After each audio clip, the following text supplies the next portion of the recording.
Hello YouTubers, and once again welcome to another Doctor Who action figure review by me, the Obsesstuvian 95, who, as you may guess, is obsessed with the television show Doctor Who and was born in the year 1995.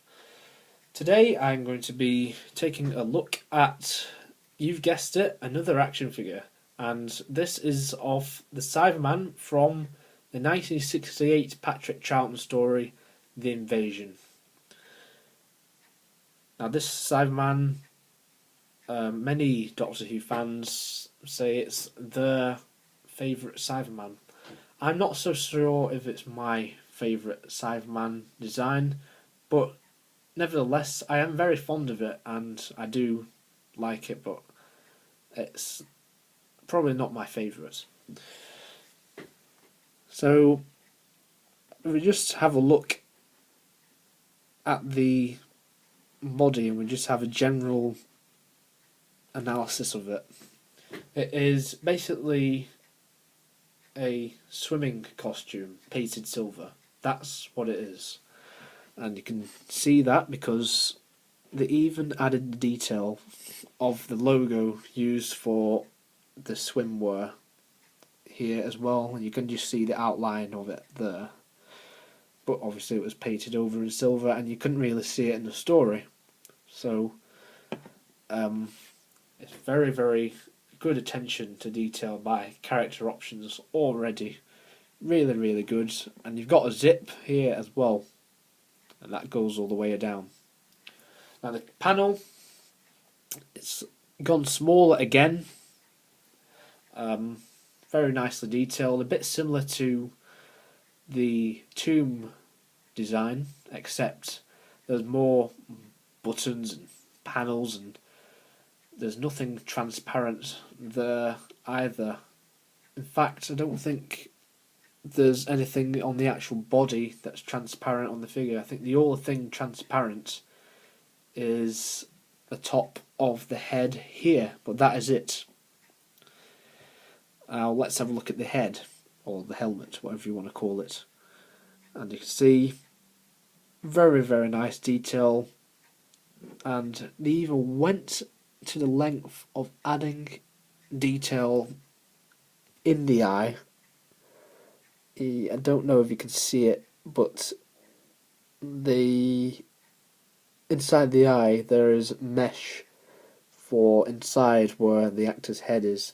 So very good detail there, and they've got all these hinges on the side of the head as well.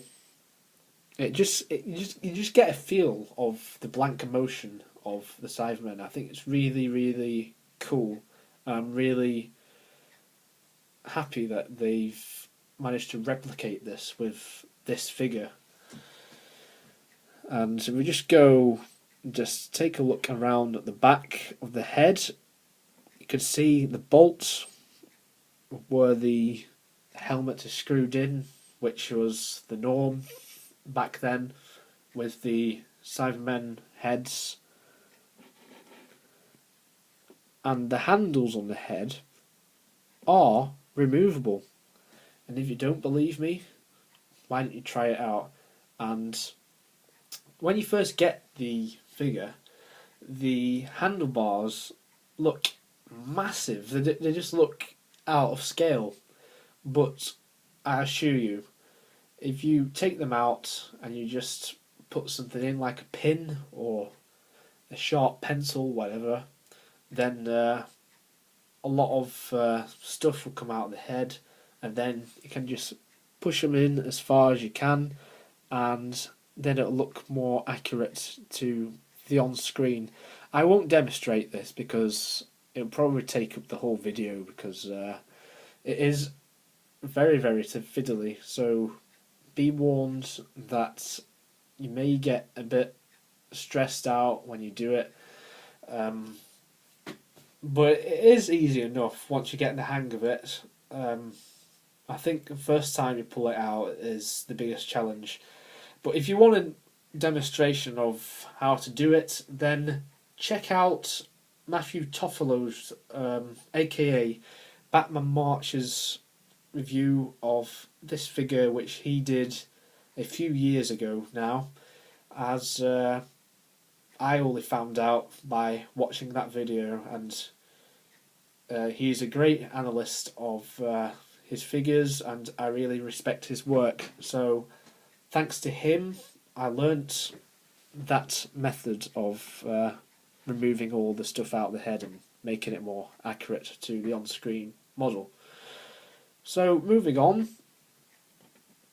there is piping on the arms, but it is different to the tomb design because you've not got the holes of on the elbows here. Likewise, that's what it is like on the other side as well. And the hands, they have 4 fingers and 1 thumb. And the piping is the same at the bottom as well. And the boots have got laces on as well. So now they're just shoes. So they've gone from wellies to boots to shoes. So maybe in the future I might get one wearing Converse, seeing as they run at like 100 miles per hour in Nightmare in Silver. And this figure comes with an accessory as well, something which the last 2 figures lacked, which is a cyber gun. And I'll just take it out of his arm. In fact, you might just be able to see in his arm like that. It's very nicely detailed. It looks very, very retro and 1960s. Very, very nicely detailed. They hardly use it in the story, the invasion, but nevertheless, it's a good addition to the figure, and one addition I'm very happy about. And that comes with the figure when you get it in the box as well, along with a part of the cyber controller. And that is just all silver. Everything about this figure is silver. And now let's go on to the articulation. The head can move, which is a surprise because in this story it didn't actually move, but it only can move a bit like that. That is all the movement it can do. It cannot do a 360 or anything like that. So yeah, and the arms can actually do a 360 because there's no wires connecting to the panel here like the last 2 designs. And also the elbows can move up and down. There's no bicep articulation though. I think the reason for that is because of the piping sculpted on the arm. And the hands, it can move, but it feels, I don't know, it feels like loose. But nevertheless, it can do a 360. And the knees can bend as well, but I won't bend them because this figure is, sometimes it's fallen off my shelf and it's quite a pain to get to stand up again, so I won't do that. But the knees can move, and I think the legs can move as well. So overall, my impressions on this figure, I highly recommend also to get this figure as well, because it's a good Cyberman design, and if you're completist like me, then I would definitely get this figure. But I didn't get this figure for completist reasons. I wanted this figure because I wanted a figure from the 1960s, because at this point there was hardly any Cybermen or any other monsters for that fact released from the 1960s, because at this point the only figures we had were the Dalek from the Daleks, the 10th Planet Cyberman, the Tomb Cyberman, the Cyber Controller from Tomb of the Cybermen, and this figure. But obviously, for those of you who collect figures, you'll know that they have released a few more figures from the 60s, but not many.